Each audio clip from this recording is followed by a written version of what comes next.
എൻ്റെ പേര് മേരി. ഞാൻ എറണാകുളത്ത് നിന്ന് വരുന്നു. മാതാവിൻ്റെ മാധ്യസ്ഥതയിൽ എനിക്ക് ഈശോയിൽ നിന്ന് ലഭിച്ച ഒട്ടനവധി അനുഗ്രഹത്തിൽ നിന്നും ഒന്ന് രണ്ട് പ്രധാനപ്പെട്ട അനുഗ്രഹമാണ് ഞാനിന്നിവിടെ സാക്ഷ്യപ്പെടുത്തുന്നത്. എന്നെ കൃപാസനത്തിൽ കൊണ്ടുവന്നത് എൻ്റെ ഡാഡിയാണ്. ജൂലൈ 29, 2023 ഞാൻ ആദ്യമായിട്ട് കൃപാസനത്തിൽ വരുന്നത്. അതിനു മുൻപ് ഞാൻ കൃപാസനത്തെക്കുറിച്ച് കേട്ടിട്ടുണ്ട്, പക്ഷേ ഇവിടുത്തെ പ്രാർത്ഥനകളെക്കുറിച്ചോ ഒന്നും എനിക്ക് വ്യക്തമായിട്ട് അറിയില്ലായിരുന്നു. അപ്പോൾ എൻ്റെ ഡാഡി വലിയൊരു ഭക്തനാണ്. അതായത് എല്ലാ ദിവസവും ഞങ്ങളൊക്കെ കാണുന്നത് രാത്രിയൊക്കെ കാണുന്നത് ഒരു 4:30 മണി മുതൽ ഞങ്ങൾ മുകളിൽ നിന്ന് നോക്കുമ്പോൾ ഡാഡിയുടെ റൂമിൽ ലൈറ്റ് ഉണ്ടാവും. എല്ലാ ദിവസവും ഡാഡി 4:30 മുതൽ വളരെയധികം ഭയങ്കര പ്രാർത്ഥനയായിരിക്കും.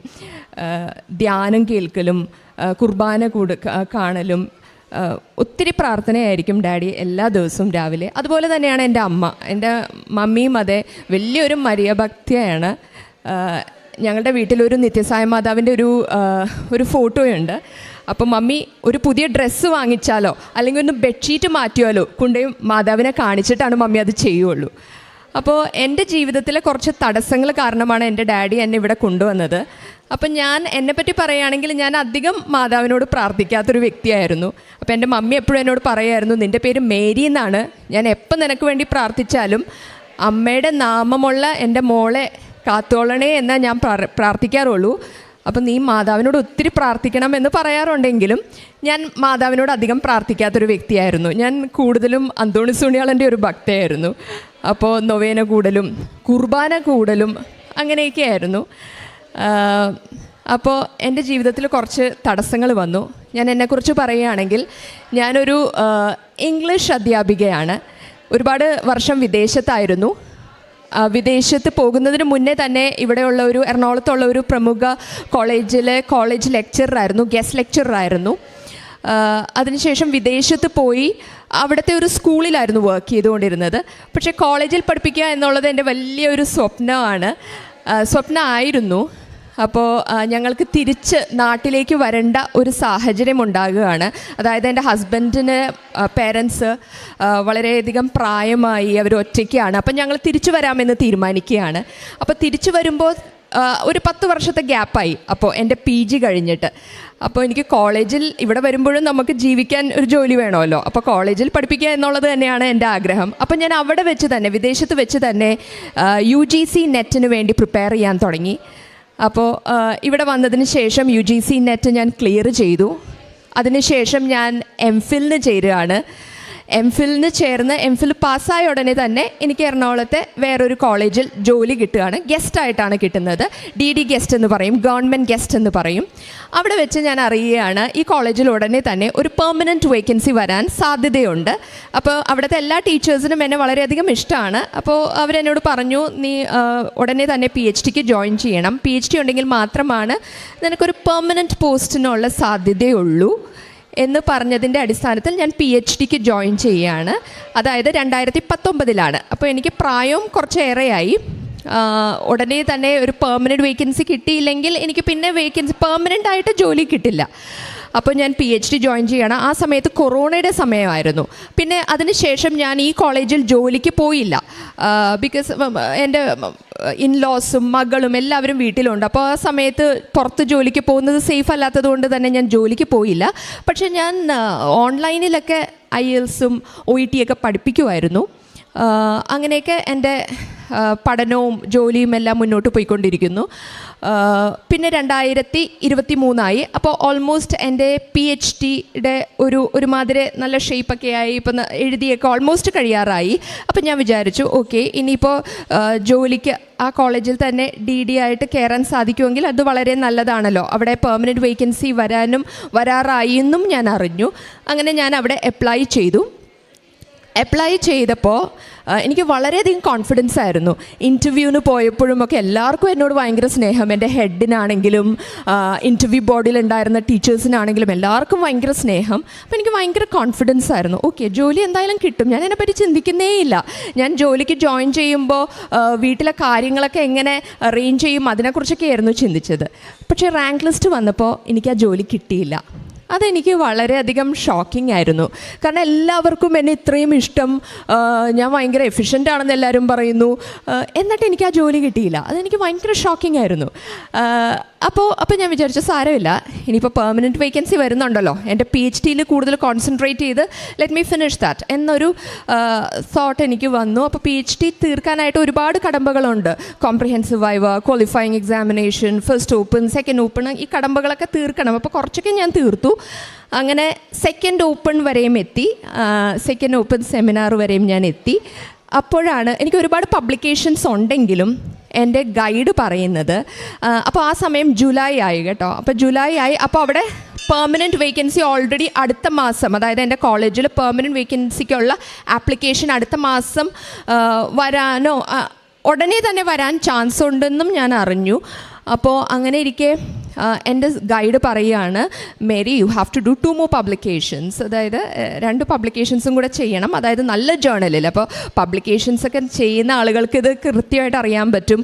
ഒരു സ്കോപ്പസ് ഇൻഡെക്സ് അല്ലെങ്കിൽ ഒരു UGC കേരളസ് ജേർണലിൽ പബ്ലിക്കേഷൻ കിട്ടുക എന്ന് പറയുന്നത് വളരെ ബുദ്ധിമുട്ടാണ്, ഒത്തിരി സമയമെടുക്കുന്ന ഒരു പ്രോസസ്സാണ്.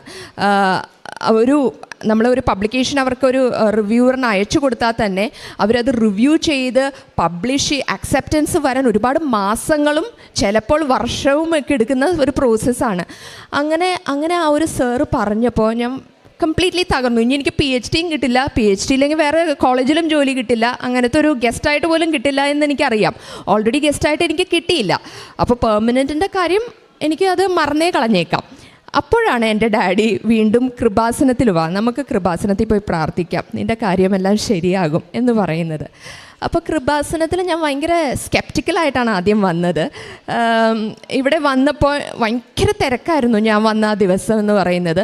എനിക്ക് കാര്യമായിട്ടൊന്നും മനസ്സിലായില്ല. ക്ലാസ്സൊക്കെ അറ്റൻഡ് ചെയ്തപ്പോഴൊക്കെ ഒന്നും എനിക്ക് മനസ്സിലായില്ല. എനിക്ക് ആകെ മനസ്സിലായത് എൻ്റെ ഡാഡി പറഞ്ഞ പ്രകാരം നമ്മൾ 5:30 മണിക്ക് എഴുന്നേറ്റ് പ്രാർത്ഥിക്കണം എന്ന് മാത്രമേ എനിക്ക് മനസ്സിലായുള്ളൂ. എനിക്ക് കൂടുതൽ കാര്യമൊന്നും മനസ്സിലായില്ല. അപ്പോൾ ഈ പത്രം കൊടുക്കണം, നമ്മൾ ധ്യാനം കൂടണം, അതൊന്നും എനിക്ക് കൃത്യമായിട്ട് മനസ്സിലായില്ല. ഞാൻ കുറച്ച് നെഗറ്റീവായിട്ടാണ് കാര്യങ്ങൾ ചിന്തിച്ചത്. പേപ്പർ കൊടുക്കുന്നത് എന്തിനാണ്, അങ്ങനെ നമ്മളെ കൊണ്ട് എന്തിനാണ് എനിക്കത് എന്തിനാണെന്നൊന്നും മനസ്സിലായില്ല. പിന്നെ യൂട്യൂബ് സബ്സ്ക്രൈബ് ചെയ്യാൻ പറഞ്ഞു. അതെന്തിനാണ് യൂട്യൂബ് നമ്മൾ സബ്സ്ക്രൈബ് ചെയ്യുന്നത്, നമുക്ക് ഇഷ്ടമുണ്ടെങ്കിൽ സബ്സ്ക്രൈബ് ചെയ്താൽ പോരെ, കാരണം എനിക്കും ഒരു യൂട്യൂബ് ചാനലുള്ള ഒരാളാണ്. അപ്പം നമ്മൾ എന്തിനാണ് അങ്ങനെ പറഞ്ഞത്, അങ്ങനെ ഒത്തിരി വളരെയധികം നെഗറ്റീവായിട്ടായിരുന്നു ഞാൻ കാര്യങ്ങൾ ചിന്തിച്ചത്. അപ്പോൾ ഉടമ്പടി ഞങ്ങൾ എടുത്തു, പോയി. പക്ഷെ പത്രം ഞാൻ കൊടുത്തില്ല. ബിക്കോസ് എനിക്ക് അറിയില്ലായിരുന്നു എല്ലാവർക്കും നമ്മളിങ്ങനെ കൊടുക്കേണ്ട അത് പത്രമാണ്, അതെനിക്ക് അറിയില്ലായിരുന്നു. അവിടെ ഹാങ്ങറിൽ അവിടെ തൂക്കിയിട്ടേച്ചു പത്രം. അങ്ങനെ 29-ാം തീയതി ആയിരുന്നല്ലോ ഞാൻ വന്നത്. അപ്പോൾ ഓഗസ്റ്റ് ഒരാഴ്ച കഴിഞ്ഞിട്ടും പ്രത്യേകിച്ച് ഞാൻ പബ്ലിക്കേഷൻസൊക്കെ അഴക്കുന്നു, ഒരു റിപ്ലൈയും വരുന്നില്ല. എഗൈൻ നിരാശ, അങ്ങനെയായിരുന്നു എൻ്റെ പോയിക്കൊണ്ടിരുന്നേച്ചത്. ഒരു ദിവസം ഞാൻ എൻ്റെ ലാപ്ടോപ്പിൽ വർക്ക് ചെയ്യുന്ന സമയത്ത് കൂടെ എൻ്റെ ഫോണിൽ യൂട്യൂബിലൊരു സാക്ഷ്യം കേട്ടു. യൂട്യൂബിൽ ആ ഒരു സാക്ഷ്യം കേട്ടപ്പോൾ എനിക്ക് എന്തോ തോന്നി, എന്താണെന്ന് എനിക്കറിയില്ല. എനിക്ക് ഗൂസ് ബംസ് വരുന്ന പോലെ തോന്നി. പെട്ടെന്ന് എൻ്റെ കണ്ണ് നിറഞ്ഞിങ്ങനെ, ഞാൻ ലാപ്ടോപ്പിൽ വർക്ക് ചെയ്യുകയാണെങ്കിൽ ഇങ്ങനെ കണ്ണ് നിറഞ്ഞ് ഒഴുകാൻ തുടങ്ങി. അപ്പോൾ ഒരു സാക്ഷ്യം കേട്ടു, പിന്നെ 2ാമത്തെ സാക്ഷ്യം കേട്ടു. അപ്പോഴൊക്കെ എൻ്റെ കണ്ണിങ്ങനെ, അന്ന് എനിക്ക് വിഷമമൊന്നും വരുന്നില്ല, പക്ഷെ കണ്ണിങ്ങനെ നിറഞ്ഞൊഴുകുകയാണ്. പിന്നെ അതിനുശേഷം അപ്പോഴാണ് ഒരു സാക്ഷ്യങ്ങൾ എനിക്ക് കൃത്യമായിട്ട് ഓർമ്മയില്ല. ഞാൻ കേട്ട ഒരു സാക്ഷ്യം എനിക്ക് ഓർമ്മയുള്ളത്, ഒരു കുഞ്ഞിൻ്റെ മേത്ത് തെങ്ങ് വീണ ഒരു സാക്ഷ്യം ഉണ്ടായിരുന്നു, അമ്മ സാക്ഷ്യപ്പെടുത്തുന്നത്. അങ്ങനെ ഒത്തിരി സാക്ഷ്യം പിന്നെ ഞാനെൻ്റെ ലാപ്ടോപ്പ് അടച്ചു വെച്ച് സാക്ഷ്യം മാത്രം കേൾക്കാൻ തുടങ്ങി. അപ്പോഴാണ് എനിക്ക് മനസ്സിലായത് നമ്മൾ എന്തൊക്കെയാണ് എക്സാക്ട്ലി ഉടമ്പടിയിൽ ചെയ്യേണ്ടതെന്ന്. അപ്പം ഞാൻ എന്നെ തന്നെ ഒന്ന് വിലയിരുത്തിയപ്പോൾ ഞാൻ ഒന്നും ചെയ്യുന്നില്ല, ഞാൻ രാവിലെ എഴുന്നേറ്റ് പ്രാർത്ഥിക്കുകയായിരുന്നു. ബിക്കോസ് അത്രയും നാളത്തെ എൻ്റെ ഒരു പ്രാർത്ഥന അനുഭവം, അല്ലെങ്കിൽ നമ്മളെ പഠിപ്പിച്ചിരിക്കുന്നത് നമ്മൾ പ്രാർത്ഥന ചൊല്ലുക, നൊവേന ചൊല്ലുക, അങ്ങനെയൊക്കെയായിരുന്നു ഞാൻ എൻ്റെ ജീവിതം കൊണ്ടുപോയത്. പിന്നെ ഞാൻ ജോസഫ് അച്ഛൻ്റെ ധ്യാനം കൂടാൻ തുടങ്ങി. അപ്പോഴാണ് എനിക്ക് കാര്യങ്ങൾ മനസ്സിലായത്. എനിക്കൊരു വലിയൊരു എൻലൈറ്റ്മെൻ്റ് ആയിരുന്നു. പ്രാർത്ഥന ചൊല്ലുന്നതല്ല പ്രാർത്ഥന, ചെയ്യുന്നതാണ് പ്രാർത്ഥന. അത് എന്നെ ഭയങ്കര ജോസഫ് അച്ഛൻ്റെ ഓരോ വാക്കുകളും എന്നെ അസ്ത്രം പോലെ എന്നെ തറച്ച് കയറിയത്. ഞാൻ അതിൽ പിന്നെ കംപ്ലീറ്റ്ലി ഒരു ചേഞ്ച്ഡ് ആയിട്ടുള്ളൊരു ആളായിരുന്നു. പിന്നെ ഞാൻ ഒന്നും പഠിക്കാറോ വായിക്കാറോ ഒന്നുമില്ല. ഞാൻ മിക്ക ദിവസം എല്ലാ ദിവസവും തന്നെ സാക്ഷിയായിരിക്കും. പിന്നെ ജോസഫ് അച്ഛൻ്റെ ഓരോരോ ടോക്സ്, ചില ടോക്സൊക്കെ 10 മിനിറ്റിൻ്റെ ടോക്സൊക്കെ ഉണ്ടാവാറുണ്ട്. അത് ഭയങ്കര രസമാണ്. എനിക്ക് ഭയങ്കര ഇഷ്ടമായിരുന്നു. അച്ഛൻ്റെ ടോക്സ് തന്നെ കംപ്ലീറ്റ്ലി മാറ്റിമറിച്ചുകൊണ്ടിരിക്കുകയായിരുന്നു. അങ്ങനെ നവംബർ 3-ാം തീയതി ആയി എൻ്റെ ആദ്യത്തെ ഉടമ്പടി കഴിയാറായി. നവംബർ 3-ാം തീയതി ഉടമ്പടി പുതുക്കേണ്ട ദിവസമായി. അപ്പോൾ ഇതിൻ്റെ ഇടയ്ക്ക് വളരെ അത്ഭുതകരമായിട്ട് ഞാനപ്പോൾ പ്രാർത്ഥിക്കാൻ തുടങ്ങി. എല്ലാ ആഴ്ചയും ചൊവ്വാഴ്ചയും ധ്യാനം കൂടാൻ തുടങ്ങി, ഉപവാസം എടുക്കാൻ തുടങ്ങി. ബൈബിള് ഇത് ഒന്നും ഞാൻ വായിക്കില്ലായിരുന്നു കേട്ടോ. ആദ്യത്തെ കുറച്ച് ദിവസം എനിക്ക് അറിയില്ലായിരുന്നു. ബൈബിള് വായിക്കാൻ തുടങ്ങി. എനിക്ക് വളരെ അത്ഭുതകരമായി 2 പബ്ലിക്കേഷൻ ശരിയാവുകയാണ്. അതായത് UGC കേലസ് ഗ്രൂപ്പ് 1 2 പബ്ലിക്കേഷൻ അക്സെപ്റ്റൻസ് കിട്ടുകയാണ് നവംബർ 3-ാം തീയതിക്ക് മുന്നേ തന്നെ. അത് എനിക്ക് ഭയങ്കര സന്തോഷമായിരുന്നു. അത് കിട്ടില്ല അങ്ങനെ. നിങ്ങൾ പബ്ലിക്കേഷൻ ചെയ്യുന്ന വല്ലവരും ഇത് കാണുകയാണെങ്കിൽ അറിയാം, കിട്ടില്ല. ഇറ്റ്സ് ഇമ്പോസിബിൾ ആണ്. അങ്ങനെ നവംബർ 3-ാം തീയതി ഞാനിവിടെ വരികയാണ്. ഞാൻ വന്നത് ബസ്സിനാണ് കേട്ടോ. ഞാൻ ഒരുപാട് വർഷത്തിന് ശേഷമാണ് ബസ്സിന് കയറുന്നത്. അപ്പോൾ അന്ന് എനിക്ക് ആരും എന്നെ കൊണ്ടുവരാനുണ്ടായിരുന്നില്ല. പക്ഷേ ഞാൻ പറഞ്ഞു, ഞാൻ 3-ാം തീയതി പോകും, എനിക്ക് ഇവിടെ വരാതെ പറ്റില്ല, എനിക്ക് ഉടമ്പടി പുതുക്കണം.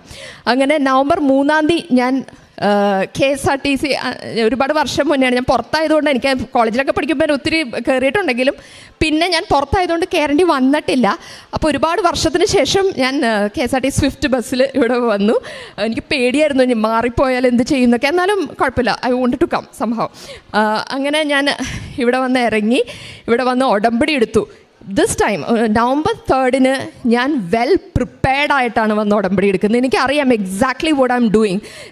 എല്ലാം അറിവോടും ബോധത്തോടെ സന്തോഷത്തോടെയാണ് ഞാൻ വന്ന് ഉടമ്പടി എടുക്കുന്നത്. അങ്ങനെ നവംബർ 3-ാം തീയതി ഞാൻ ഉടമ്പടി എടുത്തു. എനിക്ക് എല്ലാ ദിവസവും കാണുന്നതല്ല, എല്ലാവരും അച്ഛന്മാരെ എല്ലാവരെയും ഞാൻ കാണുന്നത്, നേരിട്ട് കാണുന്ന ആ ഒരു സന്തോഷം ഉണ്ടല്ലോ. ഞാൻ ഇത്രയും ദിവസം കണ്ടുകൊണ്ടിരുന്നത് വെച്ചാൽ ജോസഫ് അച്ഛനെയും സിസ്റ്ററിനെയൊക്കെ നേരിട്ട് കാണുക. അപ്പോൾ ഞാൻ ഓർത്തു, ദൈവമേ മാതാവ്, എനിക്കൊന്ന് അച്ഛനെന്നെ ഒന്ന് ബ്ലെസ് ചെയ്ത് വെച്ചെങ്കിലോ. അപ്പം ഞാൻ എൻ്റെ ഇൻ്റർവ്യൂ അപ്ലൈ ചെയ്ത ആ കാർഡ് കൊണ്ടുവന്നിട്ടുണ്ട്. അപ്പം ഞാൻ പറഞ്ഞു, എനിക്കിങ്ങനെ ഒരു ജോലി സാധ്യതയ്ക്ക് വേണ്ടിയാണ്. പക്ഷേ ഇൻ്റർവ്യൂവിൻ്റെ ഡേറ്റ്സ് വന്നിട്ടില്ല. ഐ വാസ് എക്സ്പെക്ടിങ് അറൗണ്ട് ഒരു ഏപ്രിലൊക്കെ ആകുമ്പോഴേ ഡേറ്റ്സ് വരും ഞാൻ പ്രതീക്ഷിക്കുന്നത്, ഇൻ്റർവ്യൂ കോൾ വരുന്നത് പ്രതീക്ഷിക്കുന്നത്. പക്ഷേ സ്റ്റിൽ എനിക്ക് അച്ഛനൊന്ന് എന്നെ ബ്ലെസ് ചെയ്ത് വെച്ചെങ്കിലോ എന്ന് വിചാരിച്ച് ഞാൻ ഇവിടെ വന്ന് ചോദിച്ചു. എനിക്ക് ഇൻ്റർവ്യൂ വരുന്നുണ്ട്, ഗവൺമെൻറ് ജോലിയാണ്. ഈ ജോലി കിട്ടിയില്ലെങ്കിൽ പിന്നെ എനിക്കൊരു ഗവൺമെൻറ് ജോലി കിട്ടാൻ സാധ്യതയില്ല, ബിക്കോസ് എൻ്റെ പ്രായവും കഴിഞ്ഞു പോകും. എനിക്കൊന്ന് അച്ഛന് ഭാഗ്യവശാൽ എനിക്ക് അച്ഛൻ്റെ അപ്പോയിൻമെൻറ്റ് കിട്ടി. അച്ഛൻ എന്നെ തലയിൽ കൈവച്ചു പ്രാർത്ഥിച്ചു, ഒരു കാശുരൂപം തന്നു. എൻ്റെ ജീവിതത്തിൽ ഏറ്റവും വലിയ ട്രഷറാണ് കേട്ടോ ആ കാശുരൂപം എന്ന് പറയുന്നത്. എൻ്റെ ശക്തി പറയാൻ പറ്റില്ല. എന്ന് ഞാൻ എൻ്റെ ഡ്രസ്സിൽ, ഞാൻ എൻ്റെ മോളോട് പറഞ്ഞിട്ടുണ്ട്, ഞാൻ മരിക്കുമ്പോഴും എൻ്റെ ഡ്രസ്സിൽ കുത്തി വെച്ചേക്കണം എന്ന് അടക്കാൻ നേരത്ത്. അത്ര പവർഫുള്ളാണ് അച്ഛൻ്റെ കാശുരൂപം എന്ന് പറഞ്ഞാൽ. എനിക്ക് എൻ്റെ ജീവിതത്തിൽ ഏറ്റവും മറക്കാൻ പറ്റാത്ത ദിവസമാണ് അച്ഛൻ എൻ്റെ തലയിൽ കൈ വെച്ച് അന്ന് പ്രാർത്ഥിച്ചത്. അതിന് പിന്നെ ഞാൻ വളരെ സന്തോഷമായി പോയി. പിന്നെ എനിക്ക് എൻ്റെ ജീവിതത്തിൽ നടന്നത് അച്ഛൻ പറയുന്ന പോലെ എയർലിഫ്റ്റ് ആയിരുന്നു. പിന്നെ എല്ലാം പെട്ടെന്നായിരുന്നു എൻ്റെ കാര്യങ്ങൾ നടക്കുന്നത്. ഒരു 20-ാം തീയതിയൊക്കെ ആയപ്പോൾ എനിക്ക് 27th എൻ്റെ മനസ്സിലിങ്ങനെ ഒരു ഡേറ്റ് വരുന്നു. അപ്പോൾ എനിക്ക് എന്താണെന്ന് മനസ്സിലാകുന്നില്ല. 27th. അപ്പം ഞാൻ വിചാരിച്ചു, ഓക്കെ, PhDയുടെ തീസിസ് സബ്മിറ്റ്. അപ്പം ഞാൻ എൻ്റെ തീസിസ് സബ്മിറ്റ് ചെയ്തിട്ടില്ല കേട്ടോ. തീസിസ് സബ്മിറ്റ് ചെയ്യുന്ന ദിവസമായിരിക്കും 27th എന്ന് പറയുന്നത്. അപ്പോൾ ഞാൻ ആദ്യം വിചാരിച്ചു December 27th ആയിരിക്കും പറയുന്നത്. നവംബറിൽ തീർന്നു പോയി എന്നായിരുന്നു എൻ്റെ ഒരു ഐഡിയ. പിന്നെയാണ് എനിക്ക് മനസ്സിലായത് 20th ആയിട്ടുള്ളൂ, നവംബർ 27th തന്നെയാണ്. അപ്പോൾ ഞാനന്ന് രാവിലെ കാത്തിരിക്കുക എന്തായിരിക്കും നടക്കുന്നത്. അപ്പോൾ ഈ കോളേജിൽ എനിക്ക് ഗസ്റ്റായിട്ട് ജോലി തരാഞ്ഞ ഈ കോളേജിൽ എന്നെ അവിടുത്തെ ഏറ്റവും ഒരു സീനിയർ ടീച്ചറിൻ്റെ 2-3 മിസ് കോൾ. എന്നിട്ട് ആ ടീച്ചർ എൻ്റെ അടുത്ത് പറഞ്ഞു, മേരി, ഞാനൊരു വെക്കേഷന് പോവുകയാണ്, ഞാൻ ലണ്ടനിൽ പോവുകയാണ്, ആ ഒരു വേക്കൻസിയിലൊന്ന് വന്ന് പഠിപ്പിക്കണം. അപ്പോൾ ഐ വാസ് വെരി ഹാപ്പി. കാരണം ഇൻ്റർവ്യൂ നടക്കാൻ പോകുന്ന സ്ഥലത്ത് നമുക്ക് പഠിപ്പിക്കാനൊരു ഓപ്പർച്യൂണിറ്റി കിട്ടുന്ന വളരെ നല്ലതല്ലേ. അപ്പോൾ ഞാൻ പറഞ്ഞു, ഓക്കെ മിസ്സേ, ഞാൻ വന്ന് പഠിപ്പിച്ചോളാം. അങ്ങനെ ഞാൻ അവിടെ പോസ്റ്റ് ഇല്ലാത്ത ഒരു സ്ഥലത്ത് എനിക്ക് പോസ്റ്റ് ഉണ്ടാക്കി എന്നെ മാതാവ് ഡിപ്പാർട്ട്മെൻറ്റിൽ കൊണ്ട് ചേർക്കുകയാണ്. ഒരു ഞാൻ രജിസ്റ്ററിലോ അവരുടെ ഒഫീഷ്യലി ഒരു ഇതിലും ഇല്ല, പക്ഷേ എന്നെ അവിടെ മാതാവ് ആ ഡിപ്പാർട്ട്മെൻറ്റിൽ കൊണ്ട് ഇരുത്തുകയാണ്.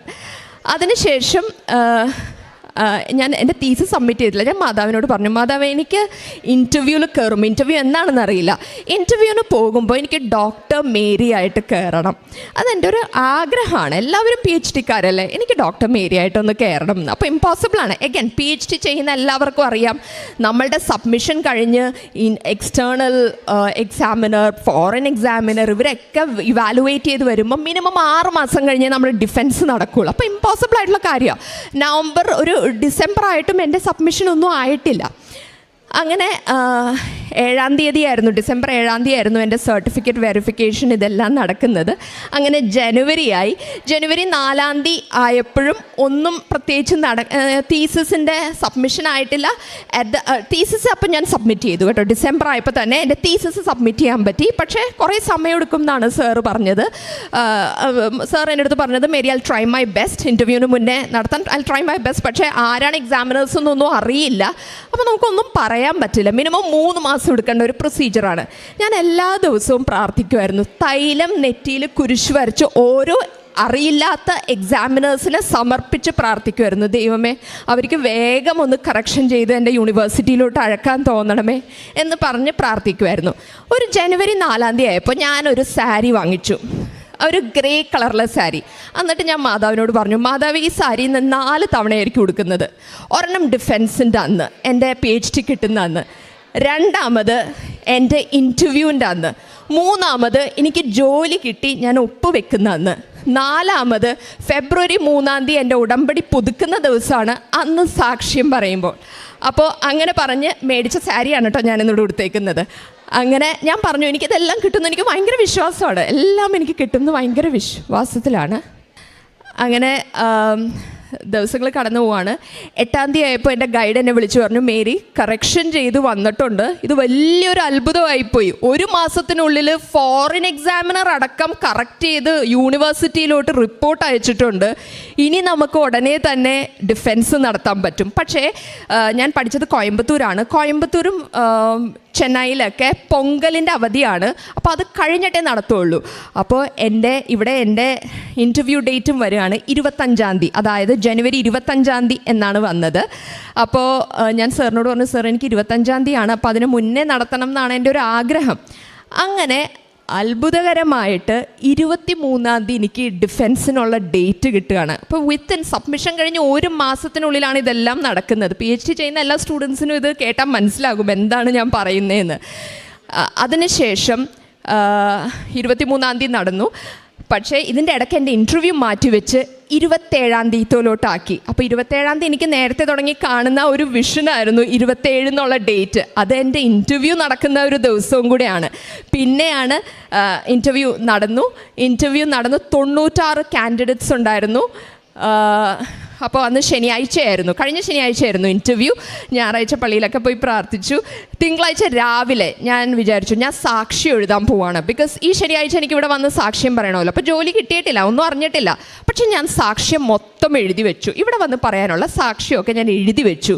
ഒരു 12:30 ആയപ്പോൾ എനിക്കൊരു കോള് വരികയാണ്, Mary you are selected, you have got first rank എന്ന് പറഞ്ഞ് ഒരു ഗവൺമെൻറ് ജോലി അസിസ്റ്റൻറ്റ് പ്രൊഫസർ ഇൻ ഇംഗ്ലീഷായിട്ട് എനിക്ക് കിട്ടുകയാണ്. എനിക്ക് വിശ്വസിക്കാൻ പറ്റാത്ത, എനിക്ക് ഇപ്പം നടക്കുന്ന ഈ ഒരു നിമിഷം വരെ നടക്കുന്ന കാര്യമൊന്നും എനിക്ക് വിശ്വസിക്കാൻ പറ്റുന്നില്ല. ഇവിടെ തന്നെ ഉടമ്പടി പുതുക്കിയപ്പോൾ എനിക്ക് മാതാവിനെ തന്നു. എനിക്ക് വിശ്വസിക്കാൻ പറ്റാത്ത കാര്യങ്ങളാണ് എനിക്കിപ്പോൾ നടന്നുകൊണ്ടിരിക്കുന്നത്. അത് പിന്നെ വേറൊരു കാര്യം എനിക്ക് വളരെ ഇമ്പോർട്ടൻ്റ് ആയിട്ട് നടന്നു കേട്ടോ. ഞാൻ ഇതിൻ്റെ ഇടയ്ക്ക് എൻ്റെ വീട്ടിൽ ഒരു റൂമുണ്ട്. ആ റൂമിൽ കാറ്റും വെളിച്ചമല്ല കാറ്റൊന്നും ഇല്ലാത്ത ജനലൊക്കെ അടഞ്ഞു കിടക്കുന്ന ഒരു മുറിയാണ്. ആ മുറിയിലോട്ട് ഞാൻ കയറി ചെന്നപ്പോൾ ഒരു ദിവസം കാലണ്ടർ ഇങ്ങനെ ഒറ്റക്ക് പൊങ്ങി നിൽക്കുക ഞാനിവിടെ കൊണ്ടുവന്നിട്ടുണ്ട്. ഞാൻ അപ്പം തന്നെ ഫോട്ടോ എടുത്ത് കാണിച്ചായിരുന്നു, കാണാൻ പറ്റുമോ അറിയില്ല. കാലണ്ടർ ഒറ്റയ്ക്ക് പൊങ്ങി നിൽക്കുന്നു. ഒറ്റയ്ക്ക് പൊങ്ങി നിൽക്കുന്നത് ഫെബ്രുവരി എന്നുള്ളൊരു ഡേറ്റ് ആയിട്ടാണ് പൊങ്ങി നിൽക്കുന്നത്. മനോരമ കാലണ്ടർ. ആ കാലണ്ടർ കാണിച്ചത് അപ്പോഴൊന്നും എനിക്കിങ്ങനെ മനസ്സിലാവാറില്ല കേട്ടോ. പക്ഷെ ഇപ്പം എനിക്കറിയാം, എനിക്ക് ജോലി കിട്ടിയ ആ ഒരു മാസമാണ് ഫെബ്രുവരി എന്ന് പറയുന്ന 1-ാം തീയതി. എനിക്ക് ജോലിയിൽ ഞാൻ ആദ്യമായിട്ട് സൈൻ ചെയ്തതാണ്. അപ്പോൾ എനിക്ക് തന്നേക്കുന്ന എല്ലാ അനുഗ്രഹങ്ങളും, അപ്പം നമ്മളെല്ലാവരും വളരെ ഭാഗ്യം ചെയ്ത ആൾക്കാരാണ്. നമ്മുടെ പ്രാർത്ഥന ജെനുവിൻ ആണെങ്കിൽ ഈശോ കേൾക്കും. മാതാവ് നമ്മുടെ കൂടെ തന്നെ ഉണ്ടാവും. യു ജസ്റ്റ് പ്രേ, ഒന്നും നോക്കട്ടെ, നമ്മൾ ധൈര്യമായിട്ട് പ്രാർത്ഥിക്കുക. സാക്ഷ്യങ്ങൾ കേൾക്കുക വളരെ ഇമ്പോർട്ടൻ്റ് ആണ്. നമുക്ക് പലപ്പോഴും പല കാര്യങ്ങളും മിസ്സായിപ്പോവും. അപ്പോൾ ഈ സാക്ഷ്യങ്ങൾ പറയുന്ന ആൾക്കാർ ഇത് സക്സീഡ് ചെയ്ത ആൾക്കാരാണല്ലോ. അപ്പോൾ നമ്മളെല്ലാവരും സാക്ഷ്യങ്ങൾ കേൾക്കുക. ഞാൻ വേറൊരു കാര്യം കൂടി എൻ്റെ ഇടയിൽ കേട്ടു. ജോസഫ് അച്ഛൻ അയർലൻഡിൽ നടത്തിയൊരു കൺവെൻഷൻ റിട്രീറ്റ് ഭയങ്കര ഇമ്പാക്ട്ഫുള്ളായിരുന്നു എനിക്കത്. ബിക്കോസ് അതിൽ കറക്റ്റായിട്ട് എന്തൊക്കെയാണ് നമ്മൾ ചെയ്യേണ്ടതെന്ന് ജോസഫ് അച്ഛനും ഒപ്പം വിജയകുമാർ സാറും പറഞ്ഞു തന്നിട്ടുണ്ട്. ആ ടിപ്സ് എല്ലാം ഞാൻ ഫോളോ ചെയ്തു. വിജയകുമാർ സാറ് പറയുന്നൊരു കാര്യം ഉണ്ടായിരുന്നു അതിൻ്റെ അകത്ത്. ഈ ഉപവാസം എന്ന് പറയുന്നത് നമുക്കിഷ്ടമുള്ള കാര്യങ്ങൾ വേണ്ടാന്ന് വെക്കുന്നതും ഉപവാസമാണ്. അപ്പം ഞാൻ ഈ സമയങ്ങളിലൊക്കെ നോൺ വെജാണ്, ഞാൻ ഈ സമയങ്ങളിലൊന്നും നോൺ വെജ് കഴിക്കില്ലായിരുന്നു. അപ്പോൾ അതും ഒരു തരം ഉപവാസമാണ്. നമുക്ക് വേണ്ട കാര്യങ്ങളൊക്കെ നമ്മളൊന്ന് സാക്രിഫൈസ് ചെയ്യുക. പിന്നെ അതുപോലെ തന്നെയാണ് വിജയകുമാർ സാർ പറഞ്ഞ വേറൊരു കാര്യം, നമ്മളോട് പൈസയൊക്കെ ചോദിച്ച് നമ്മളുടെ അടുത്ത് വഴിയിൽ വരാറുണ്ടല്ലോ ആൾക്കാർ, അവരെ വിജയകുമാർ സാർ ഇങ്ങനെ തൊട്ടു വണങ്ങുമെന്നും പറഞ്ഞു. ബിക്കോസ് യേശുവാണ് നമ്മുടെ മുന്നിൽ വന്നേക്കുന്നത് അല്ലേ. ആ ഒരു പ്രാക്ടീസ് ഞാനും തുടങ്ങി. അവരെപ്പോഴും നമ്മൾ പൈസ കൊടുക്കുമ്പോൾ നമ്മളെ വണങ്ങാറില്ലേ, നമ്മളും വണങ്ങണം. ബിക്കോസ് യേശുവാണ് നമ്മുടെ ഇടയിൽ വന്നേക്കുന്നത്. നമുക്കുള്ളതൊക്കെ നമ്മൾ ബാക്കിയുള്ള ആൾക്കാരൊക്കെ ആയിട്ട് കഴിയുന്നത് ഷെയർ ചെയ്യുക. എന്നെ സ്പിരിച്വലി എവിടെന്നോ എങ്ങോട്ടോ കൊണ്ടുപോയി. മാതാവ് എപ്പോഴും ഇപ്പം എൻ്റെ കൂടെ ഉണ്ട്. ഇതിൻ്റെ ഇടയിൽ ഞാൻ എൻ്റെ ഈ സാരി വാങ്ങിച്ച് ഞാനിവിടെ ബ്ലെസ് ചെയ്യാൻ വന്നിട്ടുണ്ടായിരുന്നു കേട്ടോ. എൻ്റെ മമ്മി അങ്ങനെയാണല്ലോ, മാതാവിനെ എപ്പോഴും കാണിക്കും. അപ്പോൾ ഈ സാരി എനിക്ക് മാതാവിനെ കാണിക്കണമെന്ന് ഭയങ്കര നിർബന്ധമായിരുന്നു. ഞാൻ മാതാവിനെ കാണിച്ചു. പക്ഷെ അന്ന് ഞായറാഴ്ചയായിരുന്നു, എനിക്ക് ഇങ്ങോട്ട് വരാൻ പറ്റിയില്ല. ഞാൻ അവിടെ നിന്ന് പൊക്കി കാണിച്ചു, മാതാവ് ഇതാണ് കേട്ടോ ഞാൻ എടുക്കാൻ പോകുന്നത്, എൻ്റെ കൂടെ വന്നേക്കടേ എന്ന് പറഞ്ഞ് ഞാൻ പോയി. സോ എനിക്ക് ഒരുപാട് നന്ദിയാണ്. പ്രേക്ഷിത പ്രവർത്തനം, ഞാൻ പറഞ്ഞല്ലോ, ആദ്യം ഞാൻ പത്രം കൊണ്ടുപോയി ആർക്കും കൊടുത്തില്ല. പിന്നെ മനസ്സിലാക്കിയതിന് ശേഷമാണ് ഞാൻ പത്രം കൊടുക്കാൻ തുടങ്ങിയത്. പള്ളികളിലും ഓട്ടോറിക്ഷ ചേട്ടന്മാർക്കും മെട്രോ സ്റ്റേഷനിലും ഒക്കെ ആയിരുന്നു എനിക്ക് പത്രം കൊടുക്കാൻ ആദ്യത്തെ ഒരു ദിവസം മാത്രം ഇവരെന്ത് പറയും എന്നുള്ളൊരു ഫീലിംഗ് ഉണ്ടായിരുന്നെങ്കിലും പിന്നെ ഞാൻ വളരെ സന്തോഷത്തോടെയാണ്, എനിക്കിപ്പോൾ ഒരു 100 കെട്ട് പത്രം തന്നാലും ഞാൻ സന്തോഷമായിട്ട് കൊടുക്കും. എനിക്ക് ഒരു കുഴപ്പമില്ല. അവരെന്തെങ്കിലുമൊക്കെ പറഞ്ഞാൽ എനിക്ക് കൂടുതൽ ഹാപ്പിയാണ്. I am very happy. എന്നെ പറഞ്ഞോട്ടെ, എനിക്കൊരു കുഴപ്പമില്ല. I am very happy. സന്തോഷത്തോടെ പത്രങ്ങളൊക്കെ കൊടുക്കാറുണ്ട്. എന്നോട് ചോദിക്കുന്ന എല്ലാവർക്കും, ആര് ചോദിച്ചാലും എന്നിൽ കഴിയുന്ന വിധം ഫിനാൻഷ്യലി ഞാൻ ഹെൽപ്പ് ചെയ്യാറുണ്ട്. അപ്പം ഞാൻ ഇടയ്ക്ക് മാതാവിനോട് പ്രാർത്ഥിക്കും, എനിക്ക് അധികമൊന്നും ചെയ്യാൻ പറ്റുന്നില്ലല്ലോ, എന്നോട് ആരെങ്കിലും ഒന്ന് ലൈക്ക് ജെനുവിനായിട്ടുള്ള വലിയൊരു എന്നോടൊന്ന് ചോദിച്ചേക്കണേ എന്ന് ഞാനൊരു പ്രാവശ്യം ആലോചിച്ചപ്പോൾ പണ്ട് എൻ്റെ കൂടെ സ്കൂളിൽ പഠിച്ച ഒരു കുട്ടി ഒരു പ്രാവശ്യം ഒരു ഫേസ്ബുക്ക് മെസ്സേജ് അയച്ചു. എനിക്ക് കുറച്ച് ബുദ്ധിമുട്ട്, എന്നാൽ ഒരു വലിയ ഫ്രണ്ട്സ് പോലും ആയിരുന്നില്ല ഞങ്ങൾ. ആ കുട്ടി ഒരു ദിവസം എന്നോട് വിളിച്ച് ചോദിക്കുകയാണ്, എനിക്ക് കുറച്ച് എന്നെ ഒന്ന് ഹെൽപ്പ് ചെയ്യണം, എൻ്റെ ഫാദറിന് വയ്യ. എനിക്ക് ഭയങ്കര സന്തോഷമായിരുന്നു. ഞാൻ സന്തോഷത്തോടെയാണ് കൊടുത്തത്. എന്നപ്പോൾ അവളും പറഞ്ഞു ഞാൻ ഫെബ്രുവരി തരാം. ഞാൻ പറഞ്ഞു എനിക്ക് തരണ്ട, ഞാൻ സന്തോഷത്തോടെയാണ് തരുന്നതെന്ന് പറഞ്ഞ് അങ്ങനെ എന്നിൽ കഴിയുന്ന വിധം. അതുപോലെ തന്നെ ഞാനൊരു ടീച്ചറാണല്ലോ, അപ്പോൾ ഞാൻ OET പഠിപ്പിക്കുന്ന ഒരു ടീച്ചറാണ് കൂടെയാണ്. അപ്പോൾ എല്ലാ കുഞ്ഞുങ്ങൾക്കും റീഡിങ്ങും ലിസണിങ്ങും ബുദ്ധിമുട്ടാണ്. ഞാൻ റീഡിങ്ങിൻ്റെ ലിസണിങ്ങിൻ്റെ സ്പെഷ്യലൈസ് ചെയ്തേക്കുന്ന ടീച്ചറുമാണ് ഞാൻ. അപ്പോൾ ഫ്രീ ആയിട്ട് കുട്ടികളെ പഠിപ്പിക്കാറുണ്ട്. എന്നിൽ കഴിയുന്ന രീതി അതൊക്കെയാണ്. പക്ഷേ അധികം കുട്ടികളൊന്നും പഠിപ്പിച്ചിട്ടില്ല. കുറച്ച് പിള്ളേരെ, വരുന്ന പിള്ളേരോടൊക്കെ ഞാൻ അങ്ങനെ പറഞ്ഞിട്ടുണ്ട്, ഞാൻ ഫ്രീ ആയിട്ട് പഠിപ്പിച്ചോളാം എന്ന്. അപ്പോൾ ഇതൊക്കെയാണ് എൻ്റെ ഒരു പ്രേക്ഷിത പ്രവർത്തനം എന്ന് പറയുന്നത്. മാതാവിനും തിരുക്കുമാരനും 1000 നന്ദി.